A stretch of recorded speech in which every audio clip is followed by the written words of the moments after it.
let me set the stage for today's episode. This isn't a surface level conversation. We're getting into real world insights, what works, what doesn't, and how to apply what you hear today in a practical way, whether you're building a business, a brand, or your next opportunity. I want you to stay with me until the very end because I'm offering a free bonus specifically for listeners who finish the episode.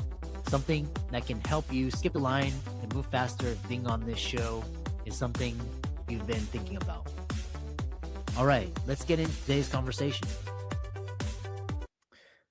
Hey guys, and welcome to another episode of the Financial Freedom Podcast. Today's guest is Osborne, and he is an entrepreneur at heart. He's going to talk to us about award-winning business coach. He's built his own businesses, helping others in the service space to achieve success. And I'm really happy to have him on to discuss his work and how he can add value to the audience. Ronald, welcome. Thanks for having me, Chris. Appreciate it, mate. Briefly introduce yourself. The best way I describe myself is I'm a problem solver.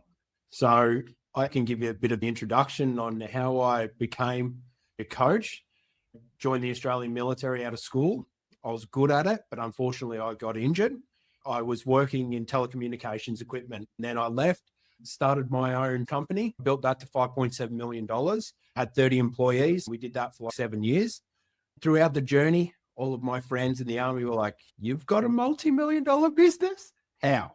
I started helping them. They're like, "Well, what do you do when it comes to firing someone? What do you do when it comes to finding more work instead of just relying on referrals? We want to go from 150, 300, 400K, whatever it may be." Every step has different problems. I found myself helping friends out over the years. I fell into that knack. I love coaching and consulting, solving problems. So I went into my friends' companies. They go, "Well, I realized I could be getting something out of this." I was like, "Why don't you give me a slice of the pie, not come in, sit down, spend time, fly up north, go here." That worked out well for me.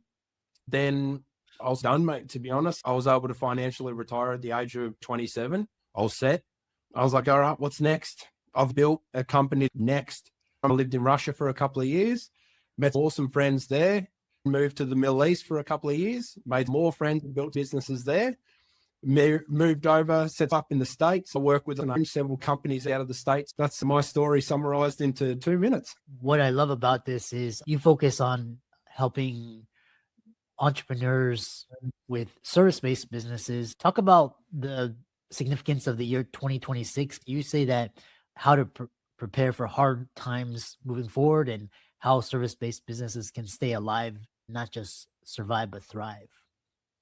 I think it's going to get tough, to be honest. That's what I've been chatting with a lot of people about. The roofing company is an example in that industry across Florida. We notice more individuals are starting to claim things through insurance.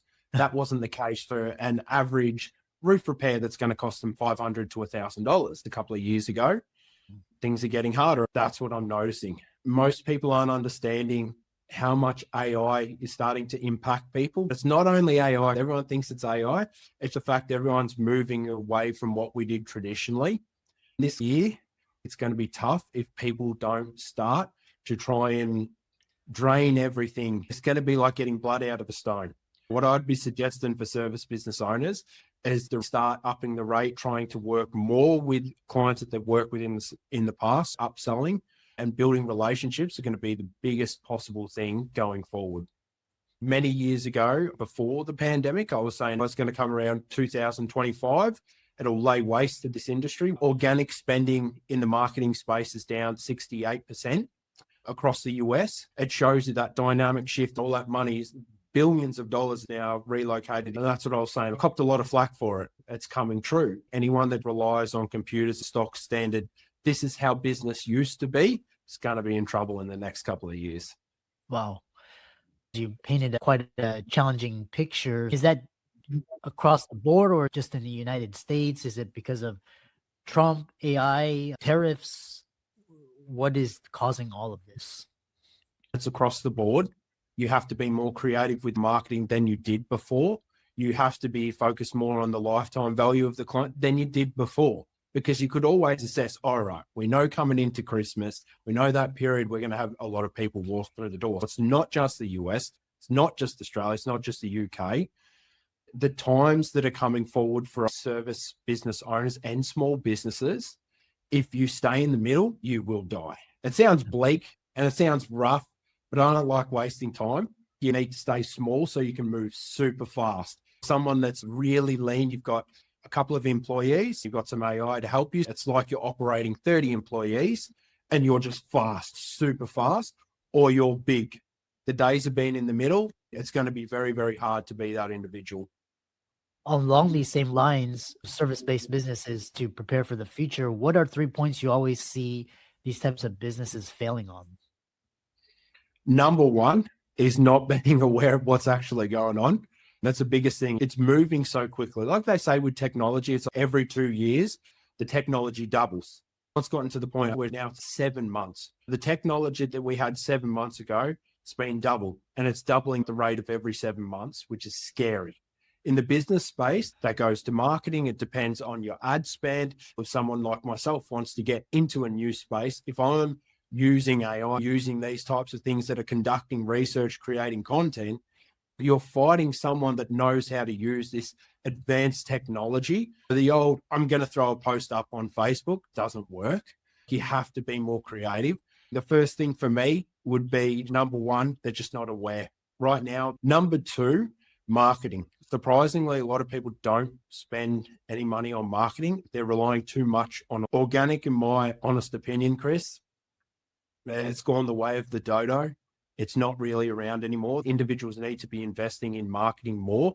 I work with assisted living facilities. When we first brought them on board, the only way they were generating leads was through Place for Mum.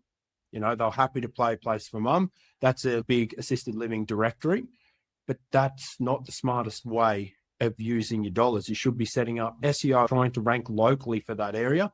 The return on investment is going to be significant compared to just paying someone that will send you the odd lead that they send to everyone else. Most businesses just weren't aware.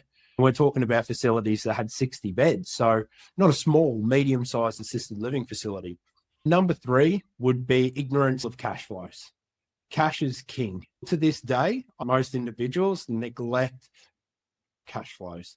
They think, okay, awesome, I've sent out an invoice with $300,000. That means that I've got $300,000 to come in. It was 6 months ago, but a client down in South Miami who were on the ropes. They had $500,000 outstanding invoices.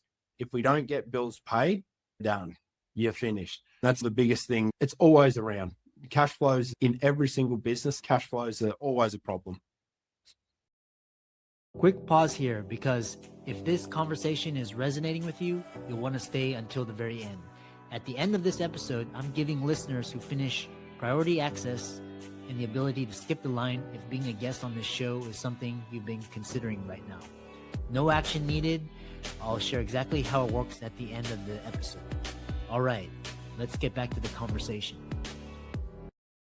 You share 15 tips for business success for thousands of business owners. We don't have time for 15, but the main ones other than the three you talked about.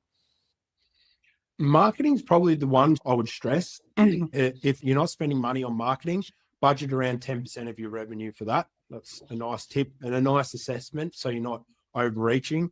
What we're seeing today with marketing, biggest thing is see what channel's working. A lot of people assume with B2B stuff, LinkedIn's going to be the channel to go to. Not always the case. Be willing to throw a little bit of money into LinkedIn, but dabble your toes in something like Facebook and even TikTok. User-generated content, that's the type of stuff where people hold up the phone, talk to the phone. That's working really well right now. It doesn't cost you anything. You pull out your phone, hold this. A lot of people are sitting there going, I've got to pay $1,500 to have a professional video shot. Don't need it. Try different ad channels. Super important. You might find X is the one for you. Another thing, you need to start being able to run leaner teams. Start learning how to use AI. Learn things like AI automation, N8N. Go onto YouTube, learn about what a system like that is actually doing. That can be doing things as simple as analyzing all of your emails that are coming in on a daily basis and then telling you, hey, Ronald, review this. This is the most important stuff. You got an email from Chris. review that. That's about the podcast. Here's the link for that. This is the time you need to jump on. I'll create a schedule in your calendar. That can save you 20 minutes, half an hour a day. You can literally running your whole SEO campaign if you're someone that can't afford to hire an SEO agency, as an example. It can do market research. People need to start learning, how do I save money, be more effective with my money? It's cheap. That's a big one that I wouldn't be sleeping on. The second is financing. In this day and age, especially in the States, there's a lot of ways of getting in capital quick. You don't need to be doing things like putting your house up. I wouldn't suggest that. I'd be looking into things like loans where they take a percentage of the invoices. The banks are essentially bidding on your future cash flows. Going down that path is sometimes a more viable option. Interest rates are a bit higher, but it doesn't straddle you with every single month I need to pay $2,000 or $3,000. I want to expand to a second location, but I need $250,000. Setting up a different way of financing can be something that really helps. People hate their jobs. AI is going to take their jobs.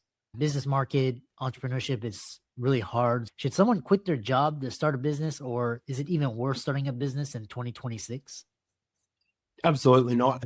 Never leave your job until you can supplement. You need to be able to step off into a cushion. This is what I've learned. I work with a brilliant individual right now at his current job. He's the director of sales, but he set up his own financing company.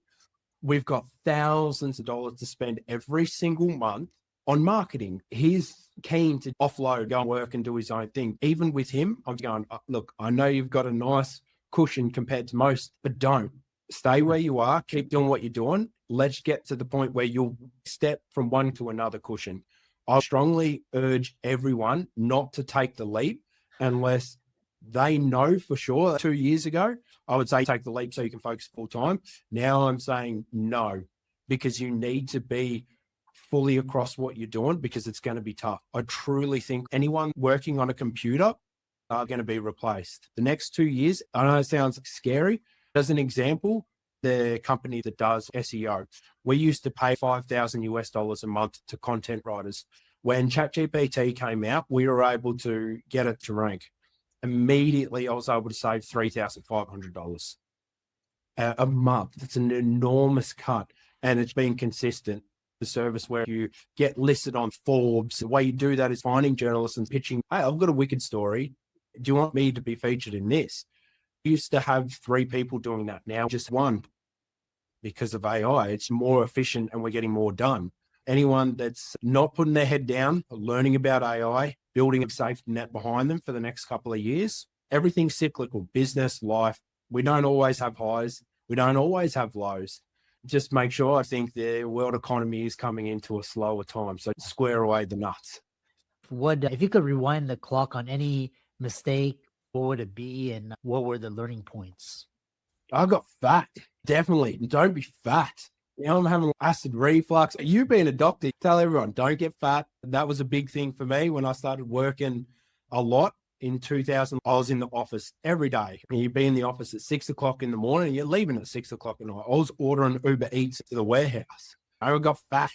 That's honestly the biggest thing. Everyone's like, what about all the mistakes? You lost money here. You did all this stuff here. I'm like, no. Your health. You have to focus on your health above everything else. How can people connect with you and learn more from you? Go to ronaldosborne.org. You can find my YouTube channel. Type in my name on Google. I should pop up. It's pretty easy to connect with me. Have a chat if you'd like. I just released my first book, published author. And once that starts showing up in Google, that'll be good. That's the Service Business War Manual. Thanks so much for coming on, and really enjoyed this conversation. Thanks for having me, Chris. I appreciate your time, mate. If you stayed until the very end, congratulations. You've earned the freebie.